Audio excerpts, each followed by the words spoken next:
Hey guys, Stealth here and welcome back to War on the Sea. I've done a bit of off-screen battling and the Japanese are down to just a few submarines. There's really not that much left. I believe that from the type B... yeah, the type B1s, they got...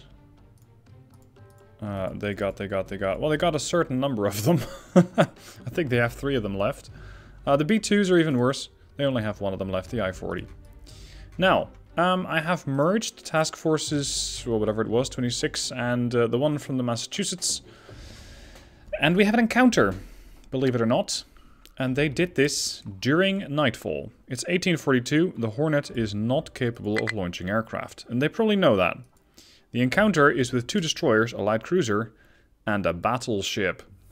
This battleship could be a Congo. It could, however, be Musashi. Now, fortunately, I have a pretty nice and strong battle group. It does consist of a lot of destroyers, which means torpedo runs will be pretty inevitable.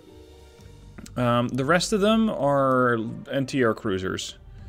They are Atlanta class, they're there to keep aircraft away. They're really not that capable of dealing with anything that looks like a battleship. So the Massachusetts is going to have to be doing double duty, trying to get rid of the light ships, so the destroyers, and the battleship at the same time, while keeping the Hornet safe. So this is going to be a hell of a fight. Alright, here's the plan. I want the Hornet, which is currently in the middle of the task force, to disengage. I want everybody to activate radar. Wait, 1. Select all. Radar and sonar if you have it. Now, the Hornet. Trying to get this thing out of the formation is not going to be easy. Because they do have the... what is that, Atlanta class behind her? That's the Oakland. We already have eyes on the enemy battleship. Oh, thank God, it's only a Congo. I was really... really concerned that this would be something a lot bigger than a Congo. Musashi, but it's not, so that's good. Alright, Hornet, I'm going to try and have you neatly break away from the formation, because you're too valuable to put anywhere near the direct fight. Massachusetts versus Congo should be a very good match for me. Ideally, of course, I would use strike planes, but no joy on that. We have... well, hold on, we lost the target? How did we lose eyes on the target? That's curious. Oh, they didn't lose eyes on me. Wait. What are you even shooting? Because the radar's not picking up anything. Ah, there we go again. Alright, now we're going to swing the rudder back to port and slow down. Massa, what's your range? 20,000 yards. Jenkins and O'Bannon might actually get an opportunity to launch their torpedoes today. But they can still barely see the target. We might need to throw out some star shells here, just to keep a bit more of a visual on the enemy fleet. Visibility is pretty good. I would expect my radar to be able to spot the enemy as well. No joy though. Okay, Hornet, you're out of the formation. Slow down even more. I was wondering when this was going to happen, when I merged the formation of the Massachusetts and the Hornets together. I thought, you know what, I'm just going to do it. We'll just have to see how it goes. And, well, this is not really what I was hoping for. I was hoping that forming up with the other formation was going to allow for more air cover. Mutual air defense, because the Japanese kept sending out aircraft, I just didn't feature it. And, well, this is the result. I have the Hornet more or less in contact with the battleship. I think less, actually, because I believe that the battleship is more likely to be firing at the Massachusetts or some of my lighter ships. But you never know with the Japanese. They might just decide to engage something else entirely. That is, if we can spot them. There they are again. Alright. Let's identify... oh, by the way, now I can see. Submarines. B2s. What's going on with my identification system? There we go. No. What the hell? Battleships? Congo class, it's... This is weird. Normally you can just select this. No target selected. This... Curious. Anyway, that's a Congo class. And they probably have the rest of the Congo line behind them. Not Congos, of course, I know that. Now we're getting a solution. 30% only, though. We do have plenty of armor-piercing shells. It's just we're running a little low on high explosives. Like, we don't have anything left, after dealing with quite a few destroyers in the previous episodes. Stern battery still has a good complement of armor-piercing as well. So let's turn broadside and see if we can start inflicting some damage against that Congo. Looks like the Congo is not quite at a good enough angle to use her stern batteries. That actually works out really well for me.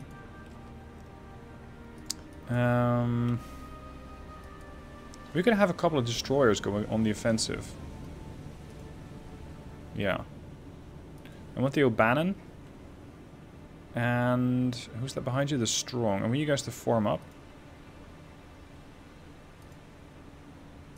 So O'Bannon and Strong, we're going to make a move.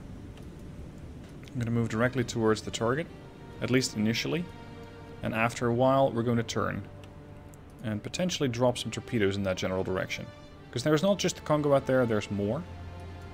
And I generally don't use these torps anyway, so might as well.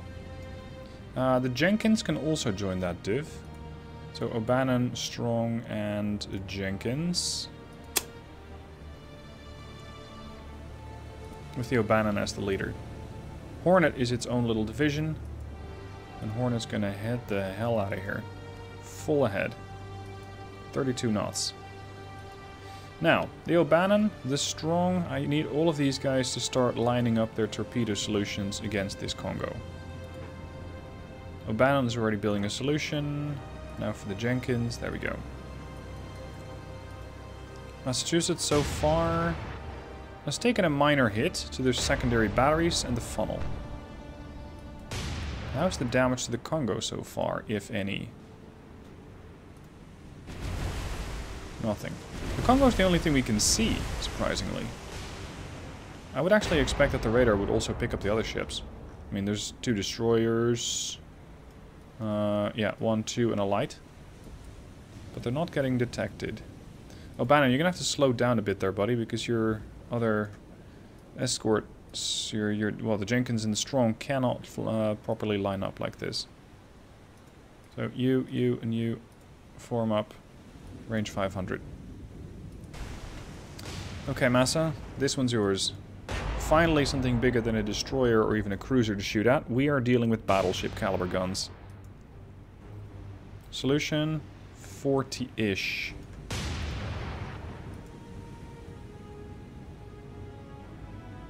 Are we firing star shells yet? Oh, we don't have star shells. Right. Fire armor piercing. We have star shells on here, though. There we go. Ah, target 2 has been spotted. Light cruiser. Now, if my identification system is a bit screwed up, then I might not be able to eliminate the ones that I've already killed off. Because this can be... Yeah, see, this is not properly functional. Although I cannot even target it right now, so that means that I also cannot identify it. Alright, O'Bannon, range 13,000 yards. That means you're in range, torp-wise. I'm going to turn that way. Confirm your torpedo range for me. It's 14,000 yards. Yes, we're in range. We have 10 torpedoes. I would be inclined to send those out with quite a bit of spread. That way, I make sure that if there's something out there, I will be able to kill it. Oh, hold on, you're targeting the O'Bannon. Or somebody is. Interesting. Solution 50. It's not actually that bad. At this range, however, not sure about the dispersion of the torps. Because 4 degrees at 3,000 yards makes more sense than 3 degrees at 12,000 yards, as the dispersion is going to go increasingly large. Potentially large enough to throw a whole battleship through. Send it.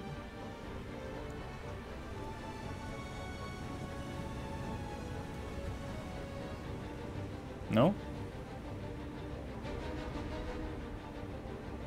What? Any particular reason?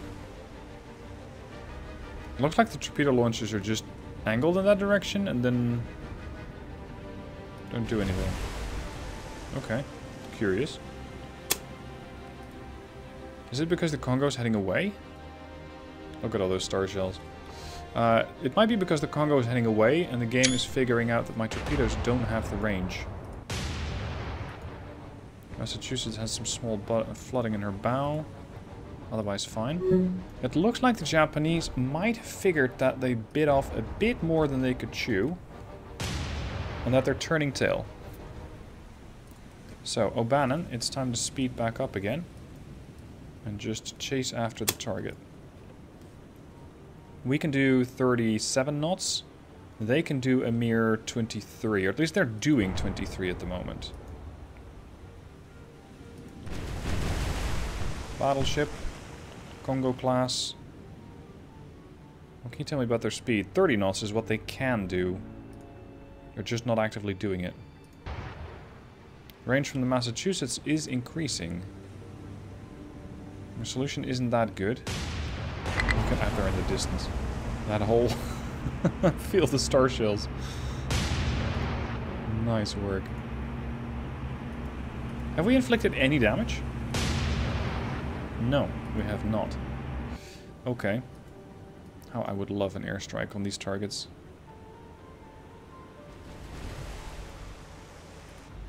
Horn is carefully disengaging. You can still see the battle damage on this ship. She is still not happy with the flooding on her bow compartments, but fortunately it doesn't impact the flight ops on this ship. Otherwise, I would have sent her back way before to ensure that she can stay in the fight. Let's have you go at a higher pace. 12,000 yards still. So my torpedoes would do the 12,000 yards, but the target might/will not be there at that time. So sending out the torpedoes is just a waste of time. It's unfortunate the Congo started turning. Oh, did we get him? We hit him. She is speeding up though. She's doing 25 knots now.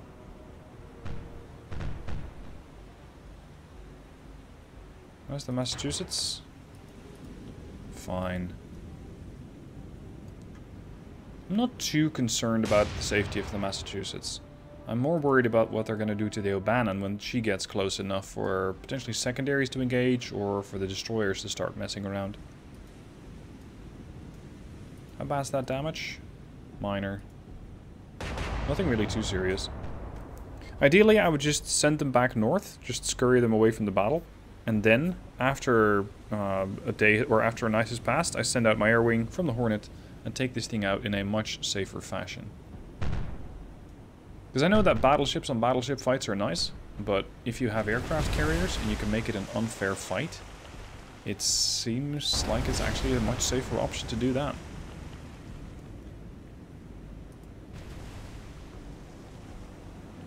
Now the O'Bannon is catching up with her group. Just not as much as I would like. She's only doing 33 knots, so she's 8 knots faster than the Congo and closing in. But it's going to take me a while. And through that time, I think the casemate guns from the Congo are not going to be particularly welcoming.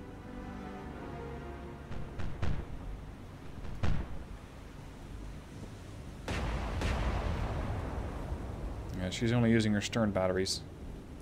Massachusetts is only using her 4 batteries, but I fire 16-inch guns.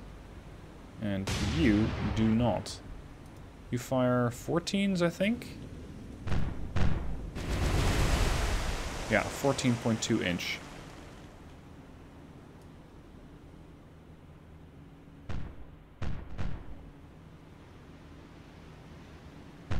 Dual-purpose secondary guns of 6-inch and 5-inch.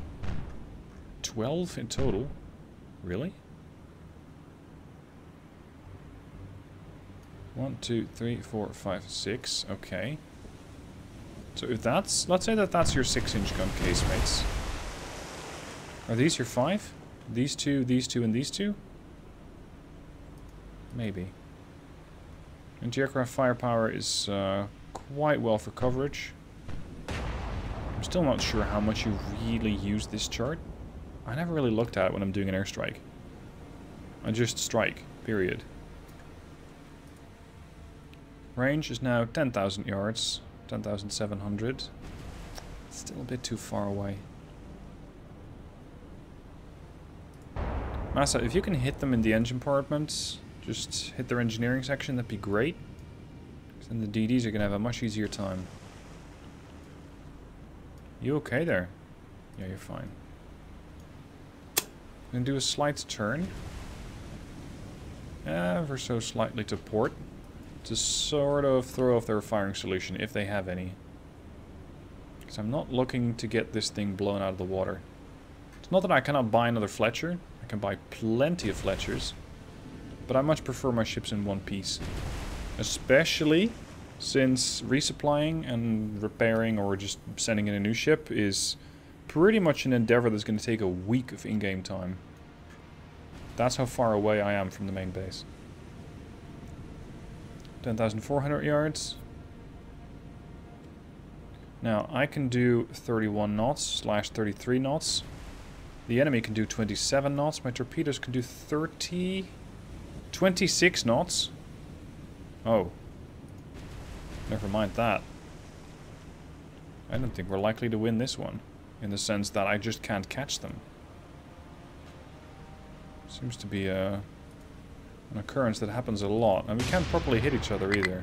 So you know what? I'm going to disengage and let the Hornet take care of this in the morning. What I'm also doing is a pretty damn risky operation here with the Australia. The Australia is a heavy cruiser. And I'm going to send her towards Rabaul to bombard it. Here's my problem. She's going to take 5 hours to get there. Which means that she'll arrive somewhere around 4 in the morning. At 5 in the morning you can launch aircraft. So the Australia is going to have a really interesting time of it. A really interesting time. Especially if on the way back she does encounter the Congo again. The Congo was not part of my plans. Oh. Okay, this is Australia versus 3 DDs. Very well. Does our identification system work? No, it still doesn't. This is not a great timing, because I'm not interested in taking down destroyers. I mean, sure, if they happen to get in the way, I'll eliminate them. But I am much more interested in being able to just bombard Rabaul and limit the availability of the aircraft. Okay, we can go. Excellent. Carry on with your most dangerous operation. I'm also vectoring Task Force 29, the Pensacola, Salt Lake City, and Northampton in that general direction. But it's going to take them at least a day to get there. And they don't have any DD escorts, since the Somers just took down a submarine here. There is another submarine out here somewhere, I think. Warrington got hit by a torp, heading back. We still have 27 coming in, the Mayan and the Drayton. And over here, Softly got hit by a torp, but Nicholas was able to get revenge and kill the submarine that inflicted that wound. So we're doing quite well when it comes to countering submarines. Enemy ships spotted near TF-27. 3 destroyers versus the whole group. Very good. This is the formation. Massachusetts, a couple of destroyer / light cruisers. I actually want to have this thing a bit different, but I think it's safer to do that in battle than before. Alright, tell me where the ships are. 7,000 yards? Whoa. That means that this could turn into a torpedo fiesta, and it's really dark, so I cannot even properly see them. Ships in the back. Engage target 1. O'Bannon, target 2. San Juan, target 2. Jenkins, target 3. Flint, target 3. McDonough, target 2. Massachusetts, target 1. Oh, sorry, target 3. And I want the whole Massachusetts group to increase speed and do a hard turn to starboard. This is not what I was expecting. I didn't think that these destroyers would keep pressing on, but they are. Don't do anything stupid or anything intelligent actually with your torps. So far, nothing yet, but they're so close. 7,000 yards. Sure enough, I'm heading away. But it is really damn dangerous here. Why is the O'Bannon flooding? What? Is that from damage you just took? Because there was nothing wrong with you a moment ago.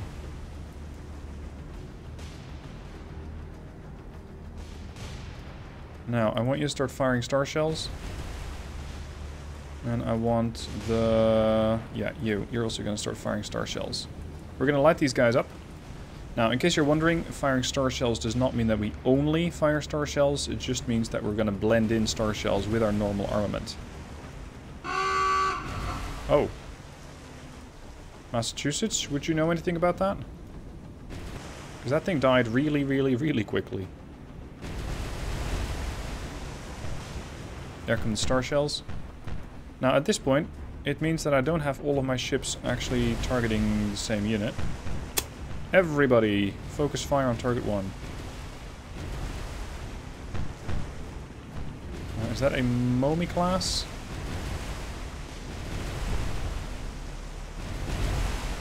I think it just might be. Target 2. It's one of those triple launchers. Could be a Fubuki. I'm going to assume that it is. That Momi is going to get lit up. She's already burning, at least. I don't like the damage to the O'Bannon, though. Don't focus on that, you dum-dum. Focus on the flooding compartment there, the flooding engineering section. I'm not sure if for flooding it matters if you slow down or not. But rather safe than sorry. Or in this case, actually, rather safe than sunk. I'm going to have the O'Bannon come to a full stop. To allow her a bit more time for repairs. Massa, steady as she goes. The Momi looks like a burning wreck. Just leaves the assumedly Fubuki down there. Looks like everybody's neatly holding their position. Very good. Come on, finish her. The Japanese had a perfect opportunity to do a torpedo attack against this formation. They would have inflicted some massive amounts of damage if they'd launched the torpedoes in, well, in the general direction of the Hornet. Because there were so many ships around that they really didn't even have to aim. Just manual fire, that general direction, off you go. And they would have definitely hit something.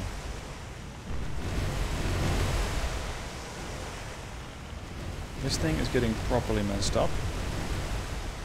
I think we have critical flooding on this class, on this this ship. Critical damage and heavy flooding. Prepare to have everybody, save for the O'Bannon, target the Fubuki. They're not currently targeting it. I just want to be ready so that when this thing dies, in 30 seconds or so, I can press V and immediately have everybody else go off against the Fubuki. Because that way, we make sure that nobody eats a torpedo today. You know what? I think she might flood. Switch fire.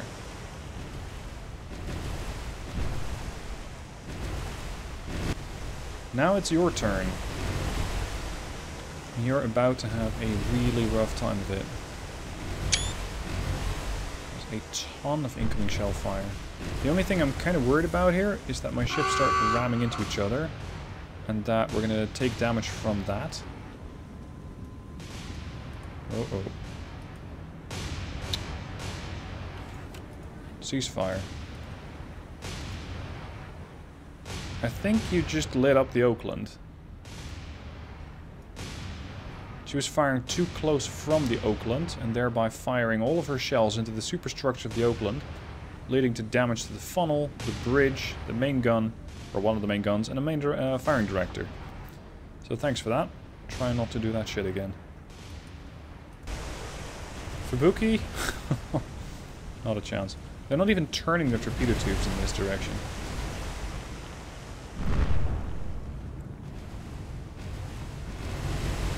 So we let the Congo escape, but the destroyers, not so much. Gone. Okay.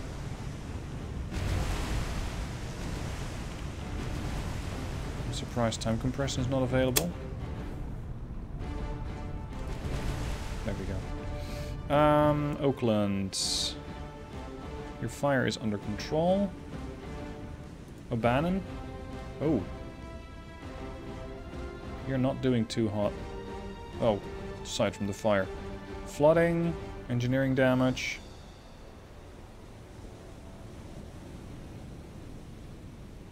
I'm glad that magazine didn't go up. Because that could have been a lot of damage. Alright, it's safe to leave now. There. That was another 8 command points. And, more importantly, less of a threat to whatever happens behind this screen here. Alright, Australia, you're clean to continue. Let's have these guys move a little. Yeah, see, they're all fine. Flint, however, took some damage. But the Oakland, that was the one that the Sun 1 lit up, I think? Wait. Wait. Damn it. You are not supposed to be here. But since you're here anyway... Oh, yeah, right. Since you're here anyway, I might as well see if I can take you down. Enemy ship spotted near TF-27. What? 3 more destroyers? Okay. Okay. If that's how we're gonna do it. Anybody see a destroyer around here? How's visibility? 35%. AKA not great. I'm really eager for the Hornet to launch her aircraft again. Let's move away a little. Because those aircraft can make very short work of the destroyers. Sure enough, the rest of them can too. But I can't properly see them. What's the weather? Sea state 6 over there. See, the weather here is good. Sea state 2, sea state 4, sea state 6 over here. There's the Enterprise. 5 days still. Alright, continue then. I would not want to be this one lonely cruiser here, the Australia. Because for all I know, I'm sailing directly into the Musashi's path. If she decides to come out of her ball to play. She might not, I don't know. But the opportunity for the Australia to take damage is enormous. Look, if you're going to continue to follow the Hornet, we're going to have a problem. Oh shit, here we go again. Near 27. Yep, well, we're going to have to do that one next time. Ideally, I would engage that with the Herring, just to torpedo the battleship, but it looks like it's once again going to be up to the Massachusetts. But that is next time. Thank you for watching this one. I hope you enjoyed, and I'll see you soon for the next one.